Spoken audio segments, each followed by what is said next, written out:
ಎಲ್ಲರಿಗೂ ಕಥಾಕಣಜ ಚಾನೆಲ್ಗೆ ಆತ್ಮೀಯವಾದ ಸ್ವಾಗತ. ಹೃದಯ ಬಡಿತ ಇದು ನಿಂದೇನ ಕಥೆಯ 16ನೇ ಎಪಿಸೋಡ್ನ ಜೊತೆ ನಿಮ್ಮ ಮುಂದೆ ಬಂದಿದ್ದೇನೆ. ಕಥೆಯ ಬಗ್ಗೆ ಅನಿಸಿಕೆಗಳನ್ನು ಕಮೆಂಟ್ ಸೆಕ್ಷನಲ್ಲಿ ತಿಳಿಸಿ. ಚಾನಲನ್ನು ದಯವಿಟ್ಟು ಸಬ್ಸ್ಕ್ರೈಬ್ ಮಾಡ್ಕೊಳ್ಳಿ, ಲೈಕ್ ಶೇರ್ ಕೂಡ ಮಾಡಿ. ಹೇಳ್ತೀನಿ ಪ್ರಖ್ಯಾತ್ ಅವರೇ, ಇಷ್ಟು ದಿನ ನನ್ನ ಒಳಗೆ ಬಚ್ಚಿಟ್ಟುಕೊಂಡ ನನ್ನ ಜೀವನದ ಕಹಿ ಘಟನೆಗಳ ರಹಸ್ಯನ ಇವತ್ತು ನಿಮ್ಮ ಮುಂದೆ ಬಿಚ್ಚಿಡ್ತೀನಿ. ನಾನು ಹುಟ್ಟಿದ್ದು ಬೆಳೆದಿದ್ದು ಎಲ್ಲ ಒಂದು ಸಣ್ಣ ಹಳ್ಳಿಯಲ್ಲಿ. ಆದರೆ ಅನಿವಾರ್ಯ ಕಾರಣದಿಂದ ನಾನು ಬೆಂಗಳೂರಿಗೆ ಬರಬೇಕಾಯ್ತು. ಆದರೆ ನನ್ನ ಹೆಚ್ಚಿನ ದಿನಗಳನ್ನು ನಾನು ಕಳೆದಿದ್ದು ನಮ್ಮೂರಲ್ಲೇ. ನಮ್ಮದು ತುಂಬ ದೊಡ್ಡ ಮನೆತನ, ಯಾವುದಕ್ಕೂ ಕೊರತೆ ಇರಲಿಲ್ಲ. ಆದರೆ ಒಂದು ಘಟನೆ ನನ್ನ ಜೀವನನೇ ಅಲ್ಲೋಲ ಕಲ್ಲೋಲ ಮಾಡಿಬಿಡ್ತು. ಆ ಘಟನೆ ಏನಂದರೆ, ಅನ್ನುವಷ್ಟರಲ್ಲಿ ಹೊರಗಡೆ ಜೋರಾಗಿ ಬಾಗಿಲು ಬಡಿದ ಶಬ್ದವಾಗಿತ್ತು. ಶಬ್ದ ಆಗಿದ್ದ ತಡ ತನ್ನ ಮಾತನ್ನ ಅರ್ಧದಲ್ಲಿಯೇ ನಿಲ್ಲಿಸಿದ್ದಳು ಪ್ರಾರ್ಥನಾ. ಇಬ್ಬರು ಕೂಡ ಒಂದು ಕ್ಷಣ ಒಬ್ಬರ ಮುಖ ಒಬ್ಬರು ನೋಡಿಕೊಂಡರು. ಪ್ರಖ್ಯಾತ್ ಅವರೇ, ಯಾರೋ ಬಾಗಿಲು ಬಡಿತಾ ಇದ್ದಾರೆ ಎಂದವಳಿಗೆ. ಹೌದು, ನೀನಿಲ್ಲೇ ಇರು, ನಾನು ಹೋಗಿ ನೋಡ್ಕೊಂಡು ಬರ್ತೀನಿ ಎಂದವನು ಬಾಗಿಲು ತೆಗೆದು ನೋಡಿದರೆ ಹೊರಗಡೆ ಒಂದು ಹೆಂಗಸು ಜೋರಾಗಿ ಎದ್ದುಸಿರು ಬಿಡುತ್ತಾ ನಿಂತಿದೆ. ಆ ಹೆಂಗಸಿನ ಉಸಿರು ಏರುಪೇರಾಗಿದ್ದನ್ನು ನೋಡಿಯೇ ಪ್ರಖ್ಯಾತ್ಗೆ ಅರಿವಾಗಿತ್ತು, ಏನೋ ಸಮಸ್ಯೆ ಆಗಿದೆ ಎಂದು. ಆಂಟಿ, ಏನಾಯ್ತು? ಯಾಕಿಷ್ಟೊಂದು ಗಾಬರಿಯಾಗಿದ್ದೀರಾ ಕೇಳಿದನು. ಅದು ಪ್ರಖ್ಯಾತ್, ನಮ್ಮ ಯಜಮಾನ್ರಿಗೆ ಏನೋ ಆಗಿದೆ ಕಣಪ್ಪ. ಆವಾಗದಿಂದ ಎದೆ ಹಿಡ್ಕೊಂಡು ಒದ್ದಾಡ್ತಾ ಇದ್ದಾರೆ. ಮನೆಯಲ್ಲಿ ಗೋಪಿ ಕೂಡ ಇಲ್ಲ. ನನಗೇನು ಮಾಡ್ಬೇಕಂತ ಕೈ ಕಾಲೇ ತೋಚ್ತಾ ಇಲ್ಲ ಕಣಪ್ಪ. ಒಂದ್ಸಲ ಬಾರಪ್ಪ, ಬಂದು ನೋಡು ಎಂದು ಗೋಗರೆದರು ಆ ಹೆಂಗಸು. ಅವರ ಆತಂಕವನ್ನು ಗಮನಿಸಿದ ಪ್ರಖ್ಯಾತ್, ಸರಿ ಆಂಟಿ, ನೀವು ಹೋಗಿರಿ, ನಾನು ಬಂದೆ, ಒಂದು ನಿಮಿಷ ಬರ್ತೀನಿ, ನೀವೇನು ಭಯಪಡಬೇಡಿ ಎಂದವನೇ ಆ ಹೆಂಗಸನ್ನು ಅಲ್ಲಿಂದ ಕಳಿಸಿ ಪ್ರಾರ್ಥನಾಳ ಹತ್ತಿರ ಬಂದು, ನಾನು ಸ್ವಲ್ಪ ಪಕ್ಕದ ಮನೆಗೆ ಹೋಗ್ಬಿಟ್ಟು ಬರ್ತೀನಿ, ಅವಳ ಗಂಡನಿಗೆ ಏನೋ ಆಗಿದೆ ಅಂತೆ, ಅದೇನಾಗಿದೆ ಅಂತ ನೋಡ್ಕೊಂಡು ಬರ್ತೀನಿ, ಸ್ವಲ್ಪ ತಡ ಆಗಬಹುದು, ನೀನು ಮಲ್ಗು, ಬಾಗಿಲು ಇಳ್ಕೊಂಡು ಹೋಗ್ತೀನಿ ಎಂದವನೇ ಅಲ್ಲಿಂದ ಹೊರಬಿದ್ದಿದ್ದನು. ಅವನು ಹೋದ ಮೇಲೆ ಮಲಗಲು ಮಂಚದ ಹತ್ತಿರ ಬರುವವಳು, ಇದೇನು ಮಾಡ್ತಾ ಇದ್ದೆ ನಾನು? ಇವತ್ತೆಲ್ಲ ವಿಷಯನೂ ಪ್ರಖ್ಯಾತ್ಗೆ ಹೇಳಿಬಿಡ್ತಿದ್ದೆ. ಎಂಥ ಅನಾಹುತ ಆಗ್ತಾ ಇತ್ತು. ಇನ್ಯಾವತ್ತೂ ಹೀಗಾಗಕೂಡ್ದು. ನಾನು ಈಗಲೇ ಏನು ಹೇಳೋದು ಬೇಡ.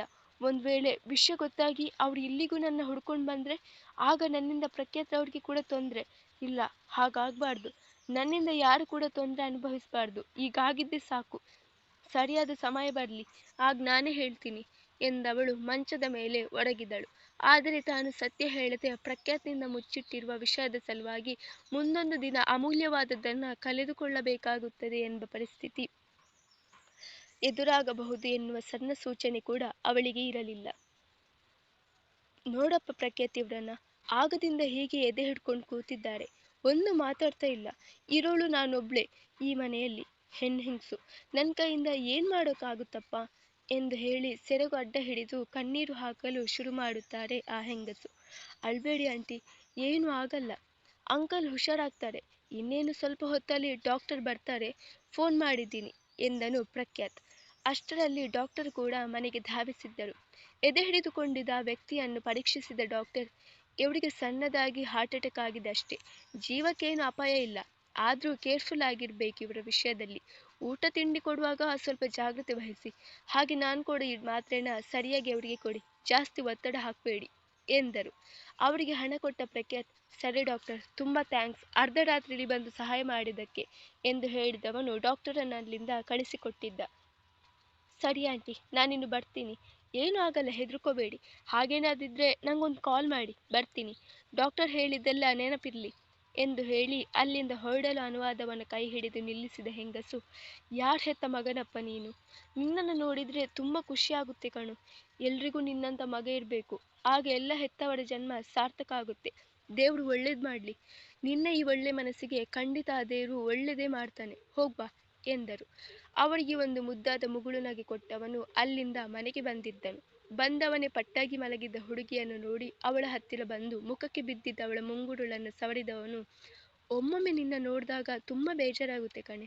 ಇಷ್ಟು ಚಿಕ್ಕ ವಯಸ್ಸಿಗೇನೆ ನಿನ್ನ ಜೀವನದಲ್ಲಿ ಅಂತಹದ್ದೇನು ನಡೆದಿದೆ ಅಂತ ಅನ್ನೋದೇ ನನಗೆ ಈಗಲೂ ಕಾಡ್ತಾ ಇರೋ ಪ್ರಶ್ನೆ.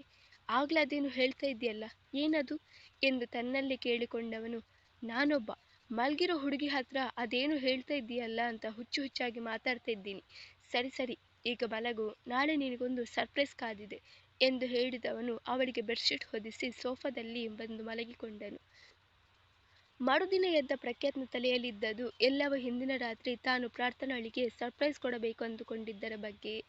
ಆದರೆ ಅವನ ಯೋಜನೆಯ ವಿಷಯದ ಬಗ್ಗೆ ಗೊತ್ತಿರದ ಪ್ರಾರ್ಥನಾ ಮಾತ್ರ ಇಷ್ಟು ಹೊತ್ತಾದರೂ ಅವನು ಕೆಲಸಕ್ಕೆ ಹೋಗದೆ ಮನೆಯಲ್ಲಿಯೇ ಇರುವುದನ್ನು ಕಂಡು, ಪ್ರಖ್ಯಾತ್ ಅವರೇ, ನೀವೇನಿವತ್ತು ಇಷ್ಟು ಹೊತ್ತಾದರೂ ಕೆಲಸಕ್ಕೆ ಹೋಗಿಲ್ಲ, ಏನಿವತ್ತು ರಜೆನಾ ಎಂದು ಕೇಳುವವಳಿಗೆ, ಹೌದು, ನಾನು ದೊಡ್ಡ ಪೊಲಿಟಿಷಿಯನ್ ಮಗ ನೋಡು, ದೊಡ್ಡ ಸಾಫ್ಟ್ವೇರ್ ಕಂಪನಿಯಲ್ಲಿ ಕೆಲಸ ಮಾಡ್ತೀನಲ್ಲ, ಅದಕ್ಕೆ ಇವತ್ತು ಒಂದಿನ ನೀನು ಮನೆಯಲ್ಲಿ ರೆಸ್ಟ್ ಮಾಡಪ್ಪ ಹೋಗು ಅಂತ ಹೇಳಿ ನನಗೆ ಅಂತ ಸ್ಪೆಷಲ್ ಆಗಿ ರಜೆ ಕೊಟ್ಟಿದ್ದಾರೆ ಎಂದು ವ್ಯಂಗ್ಯವಾಗಿ ನುಡಿದವನು, ತೆಗೆದು ಬಿಟ್ಟ ಅಂದ್ರೆ ನೀನೇನು ಚೈಲ್ಡಾ ಅಥವಾ ಗುಲ್ಡುನಾ? ಇಲ್ಲ, ನನ್ನ ಮುಂದೆ ಮಾತ್ರ ಹೀಗೆ ದಡ್ಡಿ ಥರ ಆಡೋದಾ? ಇವತ್ತು ನಂಗೆ ಮಾತ್ರ ಅಲ್ಲ, ಪ್ರಪಂಚದಲ್ಲಿ ಇರೋರು ಎಲ್ರಿಗೂ ಕೂಡ ರಜೆನೆ. ಯಾಕಂದ್ರೆ ಇವತ್ತು ಭಾನುವಾರ. ಕೂಲಿ ಕೆಲಸಕ್ಕೆ ಹೋಗೋರಿಂದ ಹಿಡಿದು ಗವರ್ಮೆಂಟ್ ಕೆಲಸ ಮಾಡೋರ ತನಕನೂ ರಜೆನೆ ಎಂದನು. ಅವನ ಮಾತು ಕೇಳಿ ತನ್ನ ಪೆದ್ದುತನಕ್ಕೆ ತಲೆ ಕೆರೆದುಕೊಳ್ಳುವ ಹುಡುಗಿ ಮೂತಿ ಉಬ್ಬಿಸಿಕೊಂಡು, ಸಾರಿ, ಅದು ನಾನು ಕ್ಯಾಲೆಂಡರ್ ಎಲ್ಲ ನೋಡಲ್ಲ ನೋಡಿ, ಹಾಗಾಗಿ ನನಗೆ ಗೊತ್ತಾಗ್ಲಿಲ್ಲ. ಇತ್ತೀಚೆಗೆ ಯಾಕೋ ನನಗೆ ಮರುವು ಹೆಚ್ಚಾಗ್ತಿದೆ ಅನ್ಸುತ್ತೆ. ಒಂದು ನೆನಪಲ್ಲಿ ಇರೋದೇ ಇಲ್ಲ. ಈಗ ನೋಡಿ, ಇವತ್ತು ಸಂಡೆ ಅಂತ ನನಗೆ ಗೊತ್ತೇ ಇರಲಿಲ್ಲ. ಈಗ ನೀವು ಹೇಳಿದ ಮೇಲೇನೆ ತಲೆಗೆ ಹೋಗಿದ್ದು ಎನ್ನುತ್ತಾಳೆ ಮುದ್ದಾಗಿ. ಅವಳ ಮಾತು ಕೇಳಿ ಹಿ ಹಿ ಹಿ ಎಂದು ಹಲ್ಲು ಬಿಟ್ಟು ವ್ಯಂಗ್ಯ ಮಾಡಿದವನು, ಹೌದಾ, ಇತ್ತೀಚೆಗೆ ನಿಂಗೆ ಏನು ನೆನಪೇ ಇರಲ್ವಾ? ಸರಿ, ಹಾಗಿದ್ರೆ ನಿನ್ನ ನೆನಪಿನ ಶಕ್ತಿ ಪರೀಕ್ಷೆನ ನಾನು ಒಮ್ಮೆ ಮಾಡೇ ಬಿಡ್ತೀನಿ. ಅದು ಸರಿ, ಇವತ್ತು ಬೆಳಿಗ್ಗೆ ಏನು ತಿಂದೆ, ಅದಾದ್ರೂ ನೆನಪಿದ್ಯಾ ಎಂದು ಕೇಳುವವನಿಗೆ, ಅಯ್ಯೋ ನೆನಪಿದೆ ಪ್ರಖ್ಯಾತ್ ಅವರೇ, ಇವತ್ತು ಬೆಳಿಗ್ಗೆ ಪುಳಿಯೋಗರೆ ತಾನೆ, ನಾನು ನಿಮ್ಮ ಜೊತೆನೆ ಕೂತು ತಿಂದಿದ್ದಲ್ಲ, ಅದು ಕೂಡ ನಿಮ್ಮ ಕೈಯಾರೆ ಮಾಡಿರೋ ಪುಳಿಯೋಗರೆ. ಅಷ್ಟೊಂದು ಟೇಸ್ಟಿ ಆಗಿರೋ ಪುಳಿಯೋಗರೆನ ಮರೆಯೋಕ್ಕಾಗುತ್ತಾ ಎಂದು ನಾಲಿಗೆ ಚಪ್ಪಡಿಸುವ ಹುಡುಗಿಯನ್ನೇ ದುಡುಗುಟ್ಟಿಕೊಂಡು ನೋಡುತ್ತಾ ಸೊಂಟದ ಮೇಲೆ ಕೈ ಇಡುವವನು, ಇದೆಲ್ಲ ನಿನಗೆ ಕರೆಕ್ಟಾಗಿ ನೆನಪಿರುತ್ತೆ, ಆದರೆ ಇವತ್ತು ಯಾವ ವಾರ ಅನ್ನೋದು ಮಾತ್ರ ನಿಂಗೆ ನೆನಪಿಲ್ಲ ಅಲ್ವಾ? ಅದೇ ತಿನ್ನೋ ಐಟಮ್ ಯಾವುದಾಗಿದ್ರೂ ಅದು ತಿಂದು ಒಂದು ವಾರ ಆಗಿದ್ರೂ ಕೂಡ ಅದರ ಹೆಸರಲ್ಲೇ ನೆನಪಿರುತ್ತೆ ನಿಂಗೆ. ಒಳ್ಳೆ ಗುಳ್ಳು ಸಾಹಸ ಆಯಿತು. ಸರಿ ಸರಿ, ಬೇಗ ರೆಡಿಯಾಗು, ನಿನ್ನ ಒಂದು ಜಾಗಕ್ಕೆ ಕರ್ಕೊಂಡು ಹೋಗುತ್ತೀನಿ ಎನ್ನುತ್ತಾನೆ. ಅವನ ಮಾತು ಕೇಳಿ ಕಣ್ಣರಳಿಸಿದ ಹುಡುಗಿ, ಏನು, ರೆಡಿ ಆಗ್ಬೇಕಾ? ಎಲ್ಲಿಗೆ ಹೋಗೋಕಿದೆ ಪ್ರಖ್ಯಾತ್ ಅವರೇ? ನನ್ನ ಯಾವ ಜಾಗಕ್ಕೆ ಕರ್ಕೊಂಡು ಹೋಗ್ತೀರಾ ಎಂದು ಕೇಳಿದವಳಿಗೆ, ರೆಡಿ ಆಗಬೇಕು ಅಂದರೆ ಆಗಬೇಕು ಅಷ್ಟೇ, ಎಲ್ಲಿಗೆ ಏನು ಎತ್ತ ಹಾಗೆಲ್ಲ ಏನು ಕೇಳೋ ಹಾಗಿಲ್ಲ. ನೀನು ಇನ್ನೂ ಜಾಸ್ತಿ ಹಠ ಮಾಡಿದರೆ ನಿನ್ನ ಮತ್ತೆ ಆ ಬೆಂಗಳೂರಿಗೆ ಕರ್ಕೊಂಡು ಹೋಗಿ ಬಿಟ್ಟು ಬರ್ತೀನಿ ಅಷ್ಟೇ ಎಂದು ಹೆದರಿಸಿದನು. ಅವನ ಮಾತಿಗೆ ಮೂತಿ ಊದಿಸುವ ಹುಡುಗಿ, ನೀವು ಮತ್ತೆ ಪದೇ ಪದೇ ಬೆಂಗಳೂರು ಬೆಂಗಳೂರು ಅಂತ ಹೇಳಬೇಡಿ ಪ್ರಖ್ಯಾತ್. ಸರಿ, ಈಗೇನು, ನಾನು ರೆಡಿ ಆಗಬೇಕು ಅಷ್ಟೇ ತಾನೇ, ಆಗ್ತೀನಿ ಎಂದು ಹೇಳಿ ಒಂದು ಹೆಜ್ಜೆ ಮುಂದಿಟ್ಟವಳು ಹಿಂದೆ ತಿರುಗಿ, ಅದು ಪ್ರಖ್ಯಾತ್ ಅವರೇ, ನಿಮ್ಮನ್ನ ಕೈ ಹಿಡಿಯೋ ಹುಡುಗಿ ಅದೃಷ್ಟ ಮಾಡಿದ್ದಾಳೆ. ಮದುವೆ ಆದಮೇಲೆ ಅವಳು ಅಡುಗೆ ಮಾಡೋ ಕಷ್ಟನೇ ಇರಲ್ಲ ಅನ್ಸುತ್ತೆ, ಎಲ್ಲ ನೀವೇ ಮಾಡಿಕೊಡ್ತೀರೇನು, ಆದರೂ ನಿಮ್ಮ ಕೈ ರುಚಿ ಮಾತ್ರ ಸೂಪರ್. ಅದೃಷ್ಟ ಮಾಡಿದ್ಲು ಆ ಹುಡುಗಿ, ದಿನ ನಿಮ್ಮ ಕೈಯಿಂದ ರುಚಿ ರುಚಿಯಾದ ಅಡುಗೆ ಮಾಡಿಸ್ಕೊಂಡು ತಿನ್ನೋಕೆ ಎಂದವಳೆ ನಕ್ಕು ಅಲ್ಲಿಂದ ಸರಿದು ಹೋಗಿದ್ದಳು. ಅವಳು ಹೋದ ಮೇಲೆ ಅವಳ ಮಾತು ನೆನೆಸಿಕೊಂಡು ನಗುವ ಪ್ರಖ್ಯಾತ್, ಚೈಲ್ಡ್ ಥರ ಇವಳು, ಆಡಿದಾಗ ಕೆಲವೊಮ್ಮೆ ಕೋಪ ಬರುತ್ತೆ, ಇನ್ನೊಮ್ಮೆ ನಗು ಬರುತ್ತೆ, ಅದರಲ್ಲೂ ಹೀಗೆಲ್ಲ ಮುದ್ದು ಮುದ್ದಾಗಿ ತರಲೆ ಮಾಡಿದಾಗ ಮುದ್ದುಕ್ಕಿ ಬರುತ್ತೆ ಈ ಗುಳ್ಡು ಮೇಲೆ ಎನ್ನುವವನು, ಒಂದ್ಸಲ ನನ್ನ ಕೈ ಹಿಡಿದು ನೋಡೆ, ಆಮೇಲೆ ನೋಡು, ಡೈಲಿ ನಾನೇ ನಿನಗೆ ರುಚಿಯಾದ ಅಡುಗೆನ ಮಾಡಿ ಹಾಕ್ತೀನಿ, ನೀ ಹ್ಞೂ ಅನ್ನು ಸಾಕು ಎಂದವನೇ ಹಿಂದೆಲೆ ಕೆರೆದುಕೊಂಡು ಮನೆ ಒಳಗೆ ಕಾಲಿಡುತ್ತಾನೆ. ಅಷ್ಟರಲ್ಲಿ ಅವನ ಮುಂದೆ ಆಕಾಶ್ ನೀಲಿ ಮತ್ತು ಶ್ವೇತವರ್ಣದ ಲಂಗಧಾವಣಿ ಧರಿಸಿ ಕೂದಲನ್ನು ಹಾಗೆ ಹಾರಲು ಬಿಟ್ಟು ಸಣ್ಣ ಕ್ಲಿಪ್ ಹಾಕಿಕೊಂಡು ಕನ್ನಡಿಯ ಮುಂದೆ ನಿಂತು ಅಲಂಕಾರ ಮಾಡಿಕೊಳ್ಳುತ್ತಾ ಅಪ್ಸರೆ ಹಾಗೆ ಕಾಣಿಸುತ್ತಿರುವ ಪ್ರಾರ್ಥನಾ ಕಣ್ಣಿಗೆ ಬಿದ್ದಿದ್ದಳು.